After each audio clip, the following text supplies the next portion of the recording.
Joining us now is Dovid Efune, editor-in-chief of the Algemeiner. And Dovid, was this something of at least a moral victory for Hamas this week? Well, it's a good question. I think there's always, you've got to look at the long term and the short term. And there was a lot of pressure on the Hamas leadership not to take this to the next level. You're talking about from Qatar, you're talking about from the Egyptians. I think even though there is the capacity from both sides to escalate, in the end of the day, there was good motivation from both sides to turn this back a notch. And yet we see from the Israeli public opinion, and even from Avigdor Lieberman's resignation on this day, a significant number of Israelis believe that there should have been a more aggressive military response to the rockets. What do you make of all of that? Well, that's true, and I think it says an incredible thing about Israeli society, what's been referred to as a culture of responsibility, and understanding the threat that they face on their borders, and the willingness to do what it takes to challenge that threat and to push back against it, and not to shy away from the conflict and to push back the terror groups.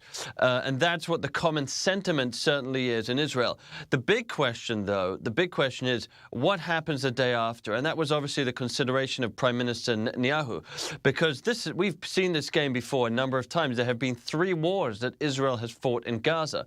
So the big question is, what is going to happen next? So Israel's going to send in troops. They're going to bomb more targets in Gaza. It can go on for weeks and for months. And then what? Hamas is still in charge, and the cycle starts again. So without a comprehensive, real long-term solution, it seems like the Prime Minister deemed that it didn't make sense to escalate at this stage. Doesn't that long-term solution, though, perhaps look even farther and farther away, given the immediate concerns in Israel now that Hamas has improved technology? They were able to target certain things during these missile attacks, a bus, for example, a home, using laser-guided pointers, it appears. I mean, that is obviously very disconcerting to a lot of Israelis. That's absolutely right. And whether that involves taking back the Gaza Strip with Israeli force or empowering the Palestinian Authority in some way to do so, either way, it's either distant, as you say, a long shot, or, of course, Israel has the capacity. But the blood and treasure that would take, of course, Israeli leaders are going to think very carefully before diving into that one.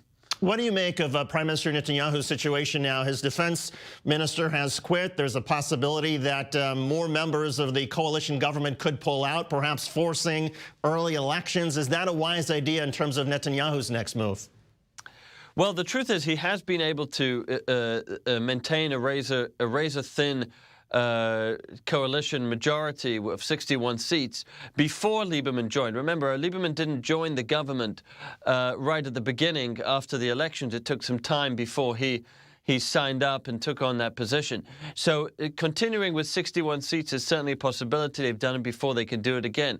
The big challenge here is from Netanyahu's right flank, Naftali Bennett, who is said to be issuing an ultimatum. He's demanding the defense minister portfolio. He says he'll bolt the government if he doesn't get it. So I guess it's a game of chicken at this point. Who's going to blink first? The chances that Netanyahu would capitulate to something like that are not so high, but maybe he can come up with some compromise, give them something else, and keep Bennett in the coalition. Otherwise, we might see early elections, but there have been situations where the elections have been much earlier. We're only, I don't know, 6 or 9 months away from the full term, so I would say by the time elections happen, even if they're called today, it'll only be 6 or so months ahead of schedule.